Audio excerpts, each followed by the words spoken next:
We now speak with maritime expert Dr. J. Batongbacal. Good evening, Dr. Batongbacal. Thank you very much for joining us now. Hello, good evening, Pia. Yes, Jay, can you tell us, the first hearing is going to be will determine jurisdiction. Do you believe ITLOS has jurisdiction over this case? Well, first of all, let me say that the case is not a simple case. There are many claims that the Philippines has included in the case, anywhere from 13 to 15, depending on how you count them, with sub-issues. Each one of those issues has a question of jurisdiction and admissibility that the tribunal has to decide before it can proceed. So the best thing that we can say probably is that on some of these claims, especially the most important one, which is the legality of the 9-dash line, and the issue of the entitlements of some features, these have the best chance of being seen by the tribunal as being within their jurisdiction. But some of them, probably not. Jay, if we hurdle these first hearings and ITLOS says it does have jurisdiction, is that that will be a victory for us, right? Or for Manila? Well, it would be a preliminary issue only. So for me, as a lawyer, I would not celebrate too early because jurisdiction deals only with the issue of whether the tribunal actually has the power to hear and decide the case. So it will not touch on the merits yet. Okay, so if they decide that they have jurisdiction, we will have to wait again for another proceeding, this time on the merits, where the issues, really, the substantial issues, will be threshed out. That's the only time that I, as a lawyer, would even consider celebrating. Okay. If the Philippines wins its case, who is going to enforce the decision and how?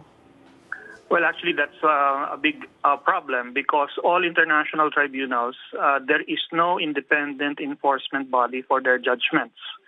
Historically, the judgments of tribunals, international tribunals, have to be enforced through the compliance of the parties themselves. There is no third party which will enforce a judgment for them. So here, we'll be looking at the same issue even if we have a victory at the tribunal. If we lose Dr. Batongbacal, then we lose the West Philippine Sea. No, not necessarily. Because a dismissal on the basis of jurisdiction simply means that the case as presented could not be adjudicated by the tribunal. So it does not prevent any other case from being also filed subsequently. Second, since the merits will not be determined by the tribunal on account of lack of jurisdiction, then the merits of our claim or China's claim or whoever to the South China Sea and the West Philippine Sea definitely will also not be determined. So there would be no prejudgment basically on the merits of our respective claims. So really that doesn't also tell China, that doesn't give China carte blanche to do what it wants as well in the West Philippine Sea. We will still, of course, assert that we still have rights and sovereignty over those areas. The DFA was saying a while ago that it has a Plan B. Would you know what that Plan B would be, and if it's going to be a viable plan?